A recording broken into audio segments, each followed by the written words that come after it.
नमस्कार. आज आपण एका अशा धर्मशास्त्रीय लिखाणावर नजर टाकणार आहोत जे एका शक्तिशाली बोधकथेच्या आधारे अंतिम न्यायाचा खरा निकष काय असेल हे सांगतं. ठीक आहे, तर मग यावर थोडं सविस्तर बोलूया. आपण ज्या मूळ लिखाणाचा अभ्यास करतोय त्यानुसार ह्या गहन प्रश्नाचं उत्तर एका अंतिम विभाजनाच्या गोष्टीत लपलेलं आहे. ही गोष्ट मॅथ्यूच्या शुभवर्तमानातली आहे आणि तीच या संपूर्ण विश्लेषणाचा केंद्रबिंदू आहे. एक असा क्षण जेव्हा सगळ्या राष्ट्रांना एकत्र आणून दोन वेगवेगळ्या गटांमध्ये विभागलं जाईल. पण आपण थेट न्यायाबद्दल बोलण्याआधी मूळ लिखाण पहिल्यांदा पुत्र म्हणून उल्लेख केलेल्या न्यायाधीशाचा सर्वोच्च अधिकार स्पष्ट करतं. आणि यातली विशेष गोष्ट अशी की हे लिखाण पुत्राची वैश्विक भूमिका आणि त्याचा अंतिम अधिकार सिद्ध करण्यासाठी धर्मग्रंथातल्या वेगवेगळ्या वचनांचा आधार घेतं आणि आपला मुद्दा मांडतं. चला आता त्या मुख्य क्षणाकडे येऊया, म्हणजे प्रत्यक्ष न्यायाच्या क्षणी. लोकांना वेगळं करण्यासाठी जे निकष वापरले जातात ते खरंच अनेकांच्या अपेक्षेपेक्षा खूप वेगळे आहेत. राजा म्हणजेच पुत्र सर्वात आधी आपल्या उजवीकडच्या मेंढ्यांना उद्देशून बोलतो आणि त्यांच्या या अगदी साध्या करुणेच्या कृत्यांबद्दल त्यांची स्तुती करतो. पण हे ऐकून जे नीतिमान लोक आहेत ते गोंधळून जातात.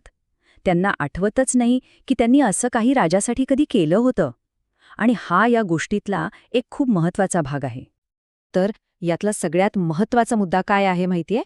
न्यायाचा निकष म्हणजे तुम्ही किती धार्मिक आहात किंवा किती मोठी कामं केली आहेत हे नाहीये. नाही, खरा निकष हा आहे की पुत्राशी संबंधित जे सर्वात कमजोर, सर्वात गरजू लोक आहेत त्यांच्याशी आपण कसं वागतो. आणि मग डावीकडच्या बकऱ्यांसाठीच हाच तर्क अगदी उलट्या पद्धतीनं वापरला जातो. यातून एक सुसंगत तत्त्व समोर येतं. या लिखाणानुसार त्यांना दोषी ठरवण्याचं कारण त्यांची निष्क्रियता आहे.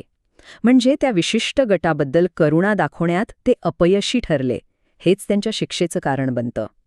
यातून एक आणखी खोल प्रश्न निर्माण होतो ज्यावर मूळ लिखाणात बराच विचार केलेला आहे. प्रश्न असा की खऱ्या अर्थानं चांगलं काम आणि निरर्थक काम यात फरक तो काय? आणि हे बघा, ह्या टेबलमुळे ना हा फरक अगदी स्पष्ट होतो.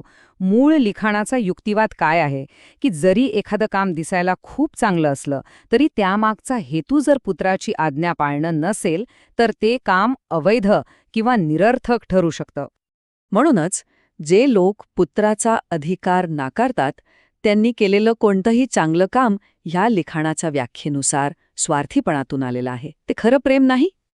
मूळ लिखाण हा मुद्दा अजून पक्का करण्यासाठी अशा लोकांचा उल्लेख करतं जे पुत्राच्या नावाने चमत्कार करतात पण तरीही त्यांना नाकारलं जातं.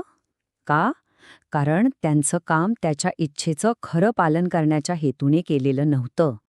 चला आता पुढे जाऊया आणि पाहूया की ही बोधकथा अंतिम निष्कर्षापर्यंत कशी येऊन पोहोचते.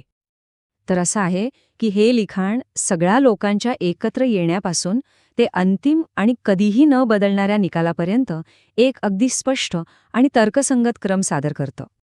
इथे जो परिणाम सांगितला आहे तो एकदम स्पष्ट आहे. यात दोनच बाजू आहेत. लोकांच्या कृतीतून जी आज्ञाधारकता दिसून येते तिला थेट त्यांच्या सार्वकालिक नशिबाशी जोडलेला आहे. आणि या विश्लेषणाच्या शेवटी हा एक विचार करण्यासारखा मुद्दा आपल्यासमोर येतो. हे संपूर्ण लिखाण या कल्पनेवर आधारित आहे की आपण भौतिक जगात जी ठोस कामं करतो ती थेट एका दैवी अधिकाराची सेवा मानली जाते. यामुळे नैतिकतेकडे पाहण्याचा दृष्टिकोनच बदलतो. ती केवळ माणसामाणसांमधली देवाणघेवाण राहत नाही तर ती आपल्या अंतिम निष्ठेची एक अभिव्यक्ती बनते.